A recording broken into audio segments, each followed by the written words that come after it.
참 좋으신 주님의 자비하나 평강이 오늘도 새벽을 깨워 주님 앞에 나온 여러분의 삶과 여러분의 가정 가운데 가득 임하기를 간절히 원합니다. 예전에 책을 읽다가 짧지만 오래 마음에 남은 한 문장을 만난 적이 있습니다. 라틴어 문장인데요, 이렇게 되어 있습니다. 메멘토 모리. 한 번씩은 들어보셨을 것 같습니다. 이를 번역하면 죽음을 기억하라 라고 하는 뜻입니다. 이 문장은 고대 로마에서 승리한 장군이 개선 행진을 할 때 그의 뒤에 위치한 사람이 계속해서 속삭이던 말이라고 합니다. 아무리 큰 영광의 순간에도 결국 인간은 죽음을 향해 가는 존재라고 하는 사실을 잊지 말라고 하는 그 경고이자 동시에 삶을 바로 세우라고 하는 초대였습니다. 이 문장이 오래 마음에 남는 이유는 단순히 죽음을 떠올리게 하는 문장이기 때문이 아니라 오히려 우리의 삶을 다시금 돌아보게 하는 문장이기 때문입니다. 우리는 보통 죽음을 삶의 반대편에 있는 것으로 생각합니다. 그러나 고대 지혜는 우리에게 말합니다. 죽음을 기억할 때 비로소 우리는 삶을 제대로 이해하기 시작한다고 말입니다. 끝을 생각할 때 지금의 방향이 보이기 시작하고 마지막을 바라볼 때 현재의 선택이 얼마나 중요한지를 깨닫게 됩니다. 그런데 안타깝게도 우리는 이러한 질문들을 자주 미루며 살아갑니다. 하루하루 해야 할 일들 속에서 또 관계의 책임 속에서 우리는 그저 오늘을 버티고 나가기에 급급합니다. 인생 전체를 바라보는 질문은 너무나도 크고 무겁기 때문에 의도적으로 우리는 뒤로 미루곤 합니다. 그렇게 우리는 방향을 묻기보다 속도를 높이는 삶을 선택합니다. 하지만 어느 순간 이 질문은 피할 수 없는 방식으로 우리 앞에 다시 놓입니다. 특별히 사랑하는 사람의 죽음을 통해서 혹은 내 삶의 유한함을 절실히 느끼는 어떠한 순간을 통해서 말입니다. 그때 우리는 비로소 멈춰서게 됩니다. 그리고 오늘 본문이 바로 그 멈춤의 자리로 우리를 이끌어 갑니다. 믿음의 조상이라고 불리는 이 아브라함의 죽음이 기록되어 있기 때문입니다. 하나님께 크게 쓰임받았던 한 사람의 인생이 이제 마지막 자리에 서게 됩니다.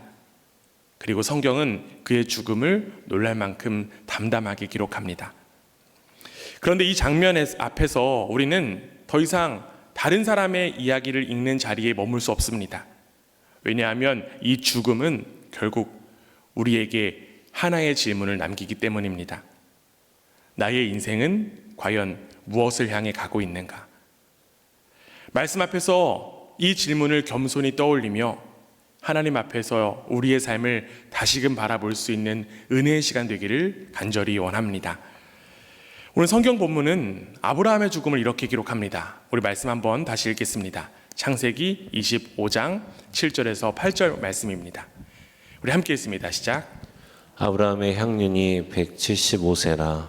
그의 나이가 높고 늙어서 기운이 다하여 죽어 자기 열조에게로 돌아가매. 앞서 잠시 말씀드렸지만 성경은 아브라함의 죽음을 정말 놀랄 만큼 담담하게, 정말 건조하게 기록하고 있습니다. 아브라함이 어떤 위대한 일을 이루었는지, 얼마나 큰 믿음의 사람이었는지를 길게 설명하지 않습니다. 그저 한 문장으로 그의 인생을 정리하고 있습니다. 이 절제된 기록은 우리에게 분명한 사실을 보여줍니다. 죽음은 한 사람의 인생을 미화하지 않고 그대로 드러낸다라고 하는 사실입니다. 또한 이어지는 장면은 이 사실을 더욱더 분명하게 이야기합니다. 이어지는 9절 말씀 우리 함께 읽습니다. 시작. 9절 말씀, 우리 창세기 25장 9절 말씀인데요. 우리 함께 읽습니다. 시작. 그의 아들들인 이삭과 이스마엘이 그를 마므레 앞 해족속 소알의 아들 에브론의 밭에 있는 막벨라 굴에 장사하였으니. 아브라함의 지금 두 아들이 함께 서 있습니다. 두 아들 누구일까요? 이삭과 이스마엘입니다. 이들은 한 아버지의 아들들이었지만 같은 길을 걸어온 형제는 아니었습니다. 한 사람은 약속 안에 있었고요. 다른 한 사람은 떠나야만 했습니다. 성경은 이 장면을 두고 모든 관계가 회복되었다라고 말하지 않습니다. 그러나 분명한 것은 갈라져 있었던 이 두 사람이 아버지의 죽음 앞에서 같은 자리에 서 있다라고 하는 사실입니다. 이 장면은 아브라함의 인생이 얼마나 완벽하게 정리되었는지를 보여주기보다 오히려 그의 삶이 얼마나 더욱더 복잡하고 다양한 흔적을 남긴 인생이었는지를 우리 가운데 보여줍니다. 이처럼 죽음은 우리를 바꾸지 않습니다. 죽음은 우리가 이루지 못한 것을 갑자기 완성시켜 주지도 않습니다. 죽음은 단지 우리가 지금까지 살아온 그대로를 드러낼 뿐입니다. 그래서 성경은 이렇게 기록합니다. 전도서 12장 14절에 이러한 말씀이 있습니다. 함께 했습니다. 시작. 모든 행위와 모든 은밀한 일을 선악간에 심판하시리라. 아멘. 성경은 우리가 감추고 있다고 생각했던 것, 나중에 정리하겠다고 미뤄두었던 것, 하나님보다 다른 것을 더 붙들고 살아왔던 시간들까지도 결국 하나님 앞에 드러나게 됨을 이야기합니다. 우리는 이 사실을 멀리서만 아는 것이 아닙니다. 우리가 장례식에 가보면 피부로 느낄 수 있습니다. 한 사람의 인생이 무엇이었는가가 그 자리에서 드러나기 때문입니다. 어떤 장례식에는 사람들이 진심으로 아쉬워하면서 이렇게 이야기합니다. 그분은 참 따뜻한 사람이었습니다. 늘 하나님을 의지하며 사셨던 분이었습니다.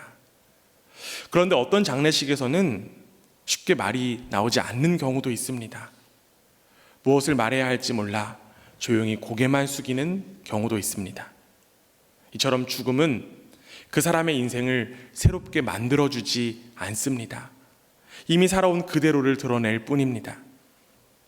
그래서 우리 가운데 중요한 것은 마지막이 아니라 바로 지금입니다. 그러나 안타깝게도 우리는 종종 나중에 정리할 수 있다라고 생각합니다. 나중에 되면 하나님 앞에 바로 설 수 있고 나중 되면 관계를 회복할 수 있다라고 착각합니다. 그러나 오늘 성경은 우리 가운데 분명히 말합니다. 마지막은 정리하는 자리가 아니라 드러나는 자리라고 하는 사실입니다. 사랑하는 성도 여러분, 우리는 더 이상 미룰 수 없습니다. 하나님과의 관계 지금 붙들어야 합니다. 사람과의 관계 지금 바로 세워야 합니다. 하나님 앞에서 살아가는 삶을 지금 선택해야 합니다. 지금 붙들지 않는 것은 마지막에도 결코 붙들 수 없습니다.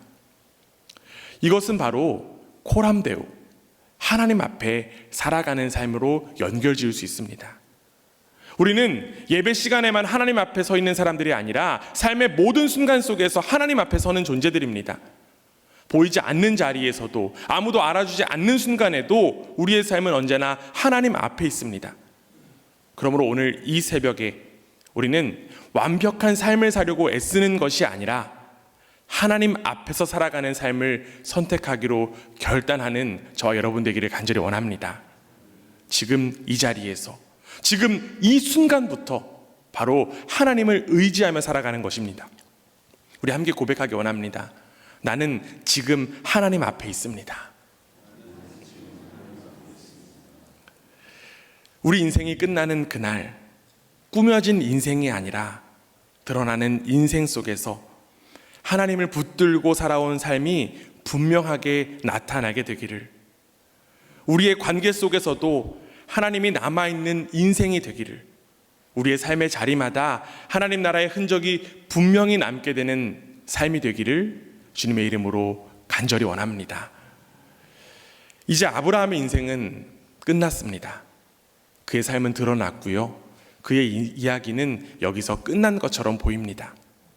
그러나 여러분, 성경은 그 자리에서 멈추지 않습니다. 오히려 이렇게 이야기합니다. 이어지는 11절 말씀인데요. 우리 함께 읽습니다. 시작. 아브라함이 죽은 후에 하나님이 그의 아들 이삭에게 복을 주셨고 이삭은 부엘라 헤로이 근처에 거주하였더라. 이 한 문장은 결정적인 전환을 보여줍니다. 왜냐하면 인간의 이야기가 끝나는 자리에서도 하나님의 이야기는 계속되고 있기 때문입니다. 지금 이삭에게 복이 이어지는 장면이 나타납니다.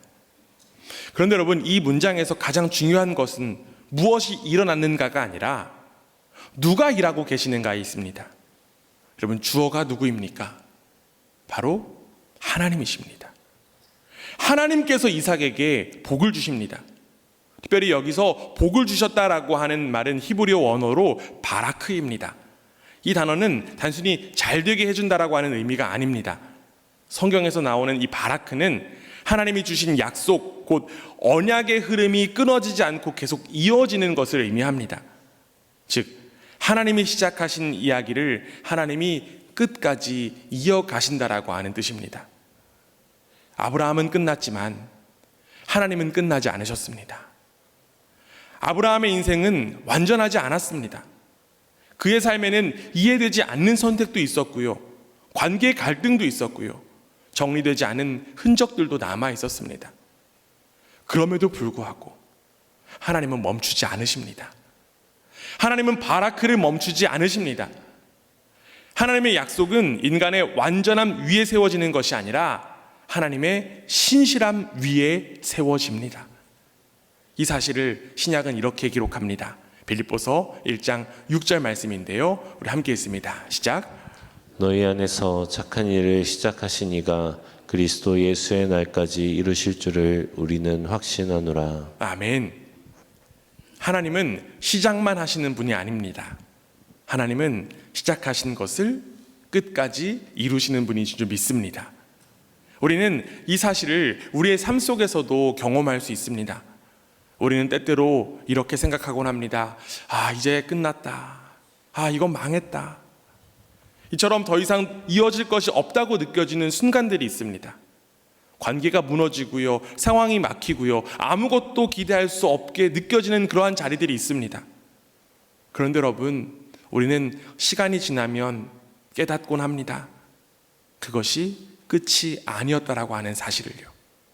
우리는 끝났다고 생각했지만 하나님은 그 자리에서도 여전히 일하고 계셨습니다. 우리는 멈췄다고 생각했지만 하나님은 그 이야기를 계속해서 이어가고 계셨습니다. 사랑하는 여러분, 이것이 바로 우리의 소망인 줄 믿습니다. 만약 하나님의 역사가 우리 인간의 손 안에 달려 있다면 우리에게는 소망이 없습니다. 우리의 연약함과 실패 때문에 하나님의 계획이 멈춘다라고 하면 우리는 아무것도 기대할 수 없습니다. 그러나 오늘 성경은 우리에게 분명히 말합니다. 하나님은 인간의 상태에 의해 멈추시는 분이 아니십니다. 하나님은 바라크를 멈추지 않으시고 자신의 약속을 따라 끝까지 이루시는 분이십니다. 그래서 우리는 시선이 바뀌어야 합니다. 우리는 자꾸만 내가 잘해야 된다라고 생각하고 내가 무너지면 끝이라고 생각합니다. 그러나 오늘 말씀은 우리에게 전혀 다른 기준을 제시합니다. 하나님은 지금도 일하고 계신다. 하나님은 지금도 이어가고 계신다. 우리 함께 이렇게 고백하겠습니다. 하나님은 지금도 일하고 계신다. 이 사실은 우리를 낮아지게 하면서도 동시에 우리를 다시금 일어나게 하는 줄 믿습니다. 내가 이루는 것이 아니라 하나님이 이루신다라고 하는 사실 앞에서 우리는 겸손해집니다. 그러나 내가 부족해도 하나님은 멈추지 않으신다라고 하는 사실 앞에서 우리는 다시금 소망을 가질 수 있습니다. 사랑하는 성도 여러분, 우리의 소망은 우리의 인생 안에 있지 않습니다. 우리의 결과에도 있지 않습니다. 우리의 소망은 오직 하나님께 있는 줄 믿습니다.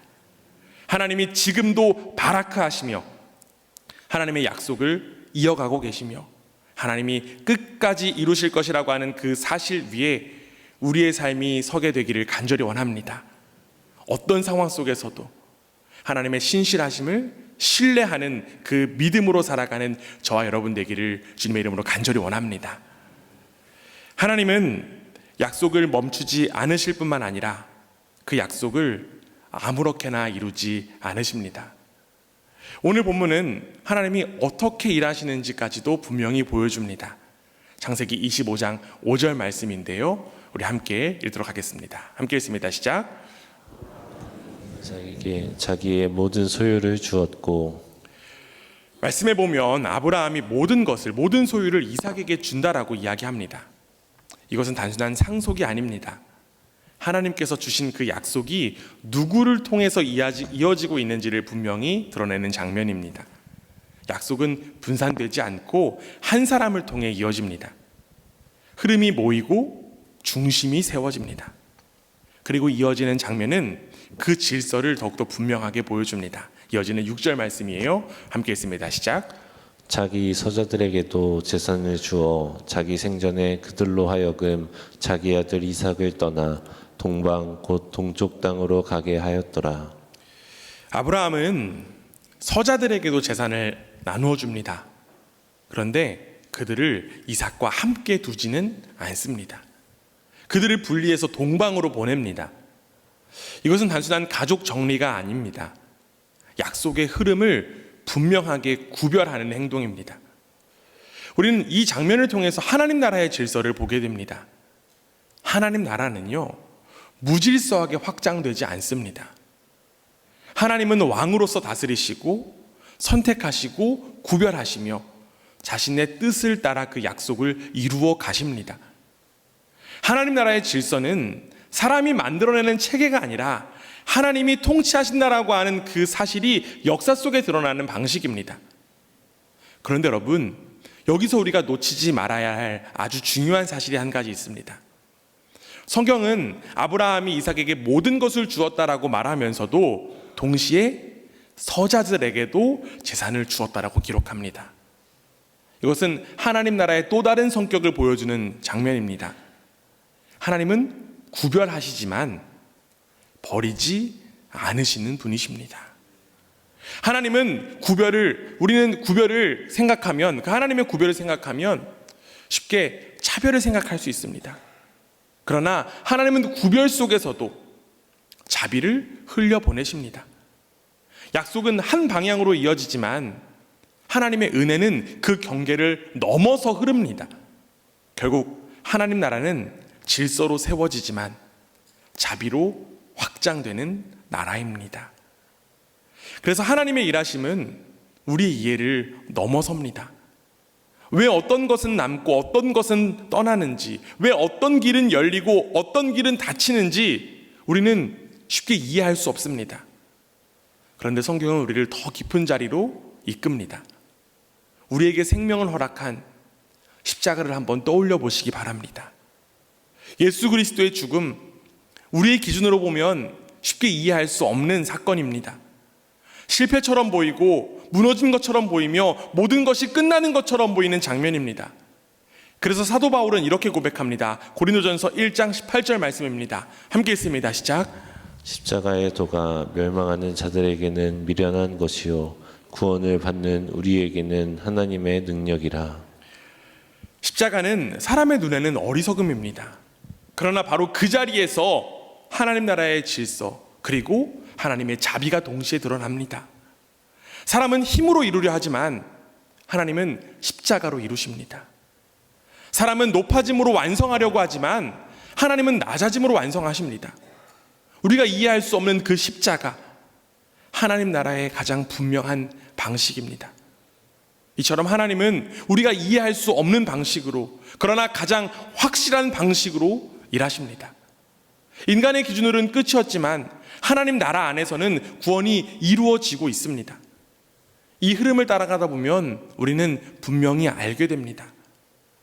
아브라함에게서 시작된 이 약속, 한 사람의 이야기로 끝나는 것이 아니라 하나님 나라를 향해서 나아가는 이야기라고 하는 사실입니다.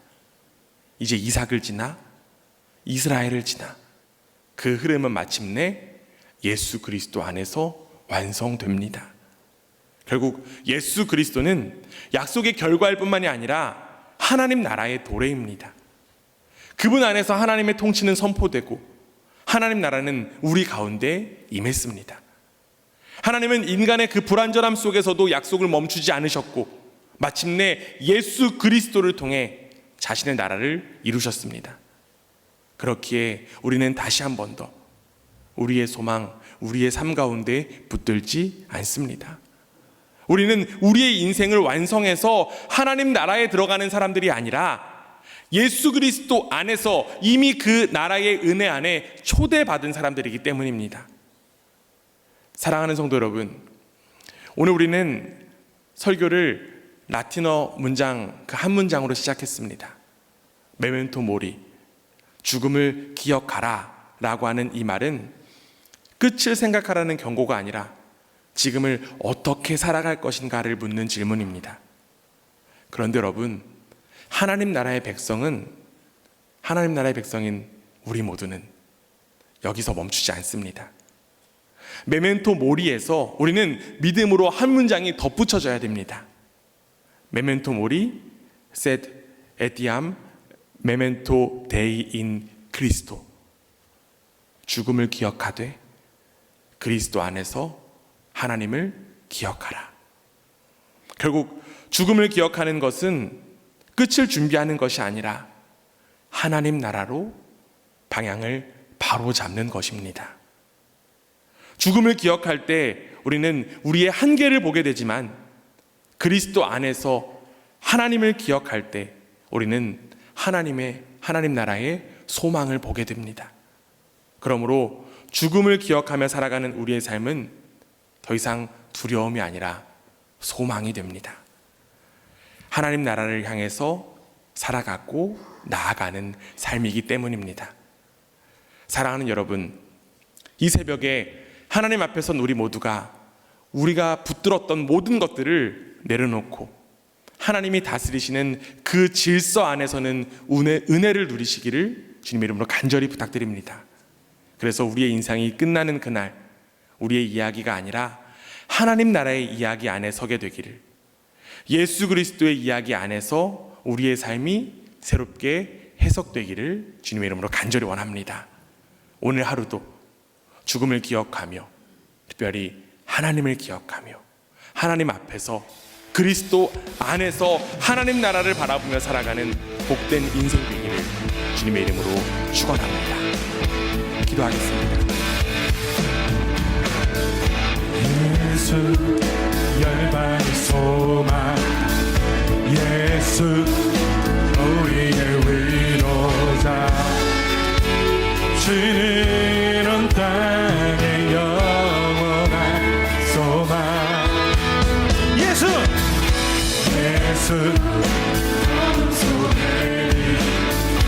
예수 변함없는 진리, 주는 온 땅의 빛이 되시네. 우리 위해 죽으시고 다시 사신 생명의 주,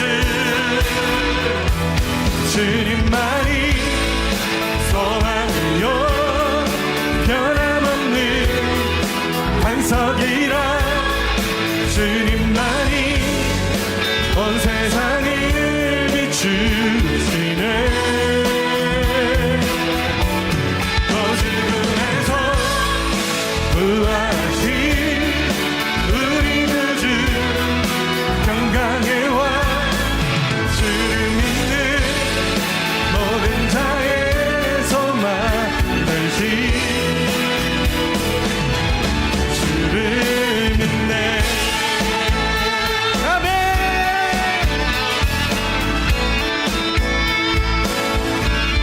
예수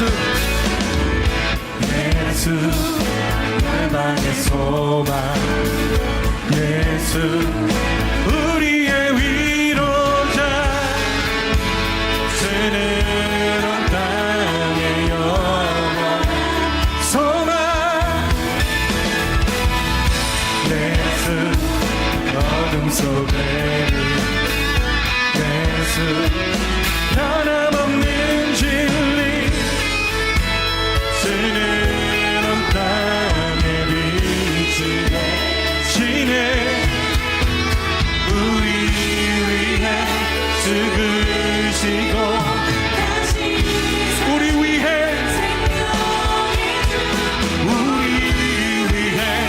죽으시고 다시 사신 생명의 주,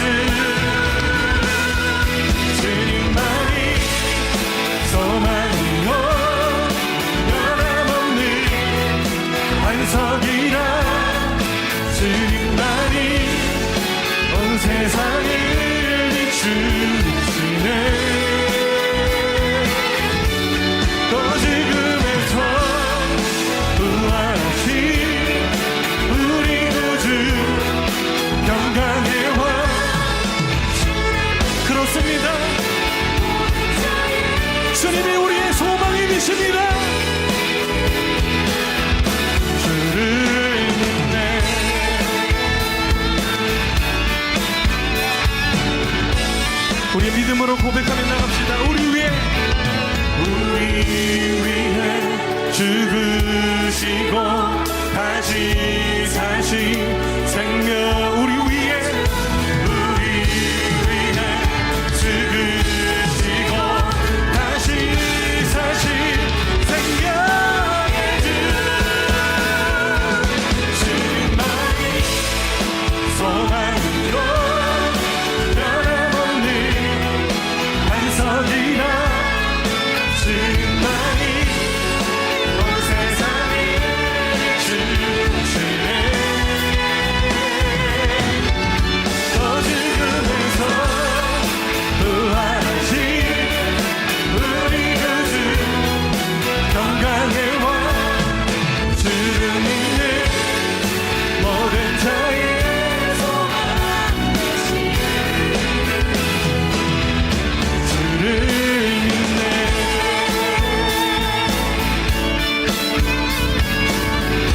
주를 믿네 주를 믿네 상상할 수 없던 내일로 우리를 인도해